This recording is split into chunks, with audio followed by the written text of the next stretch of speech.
Pourquoi le faible rendement des actifs financiers peut faire le lit de la prochaine catastrophe financière dont les épargnants seraient les premières victimes? Pour trois raisons. D'abord, parce que la quête éperdue de haut rendement par les fonds d'investissement, dans un monde où tous les supports classiques ne rapportent presque plus rien, peut inciter à des prises de risques inconsidérées. Le fait que la plupart des rendements soient à marée basse pousse les gestionnaires de portefeuille vers les obligations dites high yield, qui sont en fait des obligations d'entreprises privées à fort potentiel de croissance, mais aussi de casse. Mais surtout parce que cette situation les incite à s'exposer sur des montages financiers qui exploitent au maximum l'effet de levier, qui joue donc sur l'écart considérable qui existe aujourd'hui entre la rentabilité du capital productif et le coût de la dette pour produire le maximum de valeur actionnariale ou de dividendes.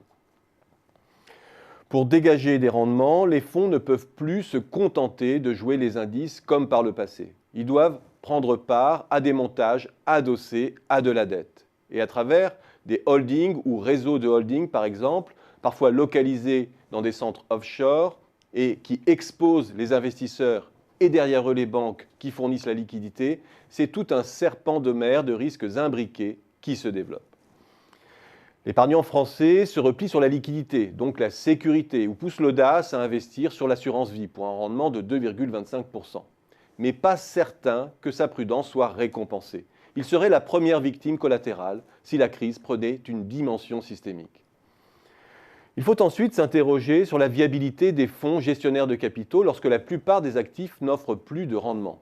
Tant que l'on est dans la phase de décrue continue des taux, comme entre 2008 et 2015, cela permet d'engranger des plus-values sur les actifs à revenus fixes.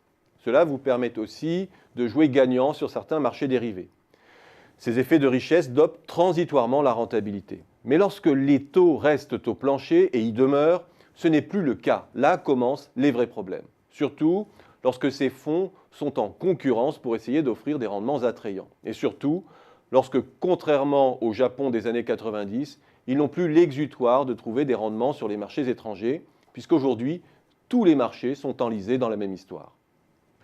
Bref, là commencent les prises de risques inconsidérées à travers les montages périlleux jouant sur le levier que j'ai évoqué plus haut, et là s'exacerbe le risque de défaillance d'un gros acteur du marché, suffisamment big pour que l'ensemble des épargnants payent la facture.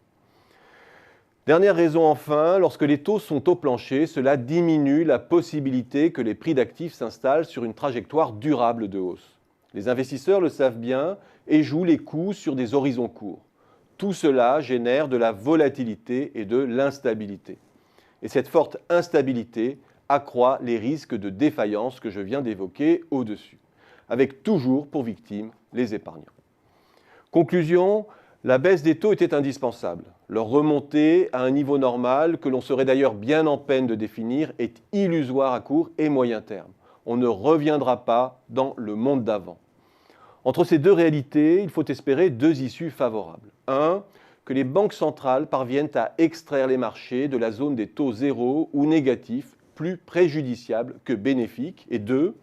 Que les opérateurs réapprennent à pricer le risque et à rejouer les fondamentaux, c'est-à-dire les secteurs à vrai potentiel de croissance qui ne manquent pas.